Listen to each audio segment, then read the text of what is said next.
boys and girls. We are in Mesquite, Nevada. I am playing my first pro long drive tournament in 2022. And this is actually also the first time I'm doing such a voiceover. So please bear with me, but I really want to show you the flow of such an event and obviously also how it went.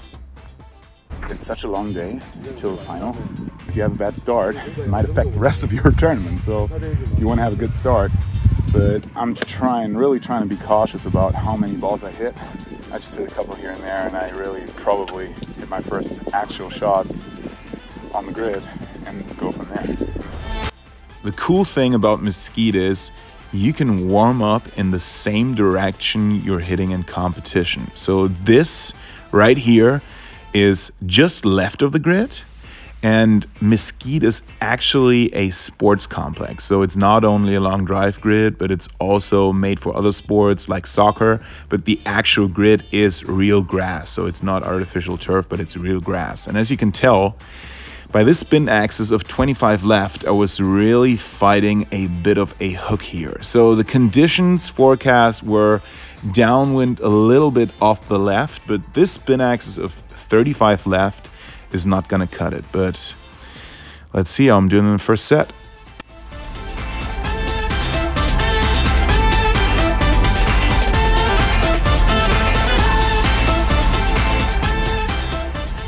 All right, that was not a good start, but I mean, it wasn't terrible how I hit it. So actually my feel for the next set will be that I just try to, so feel-wise, I just try to hit a high cut and then go from there. So I went OB that first set. This spin axis of 6.6 is what I need, not like 14 plus. All my balls were actually landing in the grid on the left side and then rolling OB. I'm in set one, which is the blue balls, which is always interesting because usually I don't see them. But, well, we'll see. It doesn't make it easier, that's for sure. That is correct. The blue balls don't really help to see them up in the air and also to see what they do downrange, but I stuck to the same feel here, so it didn't really change where I was aiming. I simply try to keep the spin axis as low as possible, but did it work? Well, let's see. OB in the first one. What's going to be the score of the second one?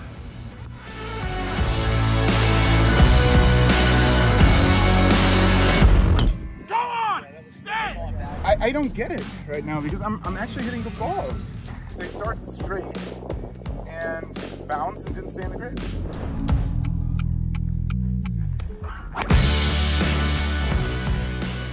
As you can tell, I was struggling. I went OB twice in a row at my first long drive event this season, and I don't think that ever happened before. If that happened before, it must have been a long, long time ago because I can't recall it. But at the same time, the weird thing about this was it didn't feel like I was striking it badly. I didn't really know what it was. The spin axis, yes, was a little too far left, but the grid played completely different compared to last year. So I had to change something in this set. And the cool thing about this was this guy right here, the ball caller, that's Brady Torbett. And he's a very, very experienced athlete himself. So his help, simply calling the balls the right way, definitely had a big impact for me on this set. So let's see how I did on this one.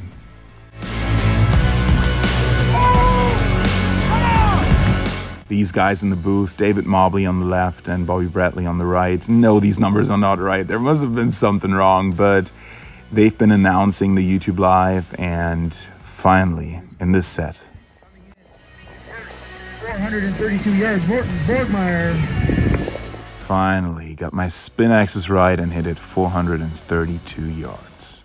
Yeah, so last set, it's all about the points right now, and I'm at 400. So I guess I need 200 more to make it through. If you're not familiar with the point system, we're hitting with 4 guys at the tee box at the same time. Everybody's hitting a different color. And then the biggest ball of each player is being compared. The longest one gets 200 points, second longest 100, third 50, and fourth 25 points. If you miss the grid, you get 0 points. After 5 sets, those points are being added up and the top 8 advances. All right, we're back here, afternoon rounds. warming up a little bit, and conditions completely changed. So we definitely got to watch for the flags out there and then adapt, because that's a big deal today.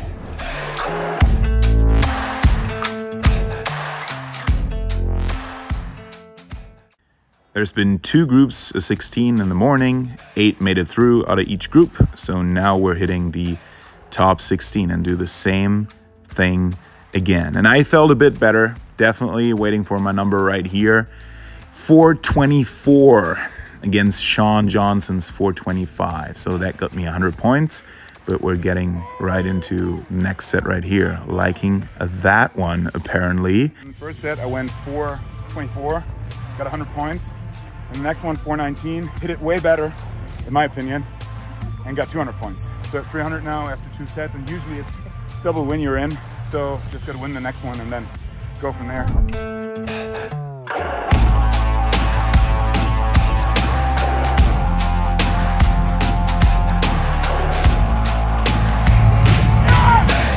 This set has definitely been the best one so far, with 5 out of 6 balls in the grid. That should put me through. The next one is going to be a very interesting one, because we're facing Kyle. The Professional Long Drivers Association is paying out performance bonuses for longest set, longest drive of a round, and most balls in the grid. But for now, watch this last shot. Boom.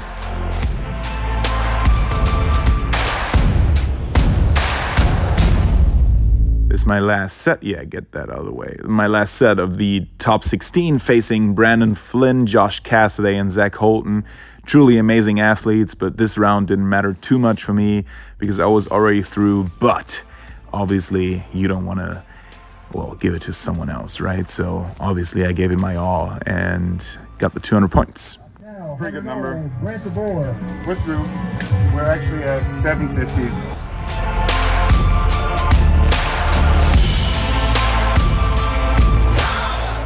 This is your top 8, and there's one name in there I didn't know before, and that is Sean Johnson. He did very, very well that tournament. Congratulations. And this is my top 8 set.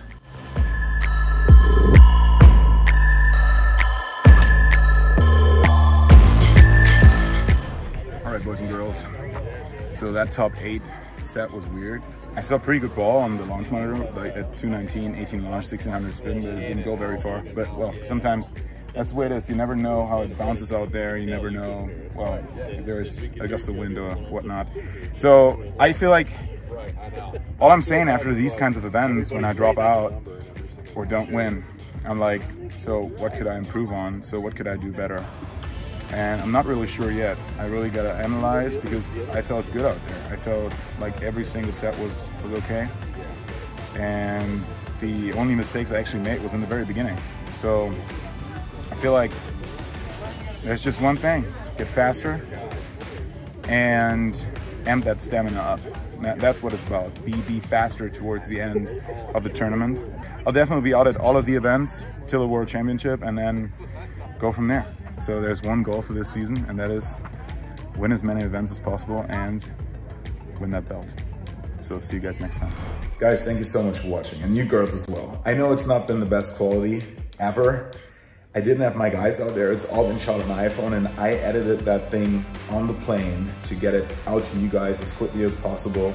So please like the video and subscribe to the channel regardless, because I really want to grow this. So at the next event, I can have my guys out there video for me and edit the video as quickly as possible. But I wanted to give you a feel of the flow of an event and how a long drive event is actually played. And I think this whole thing displays that fairly well. So I want you to come out to an event and try to qualify for the World Championship, because it's so much fun.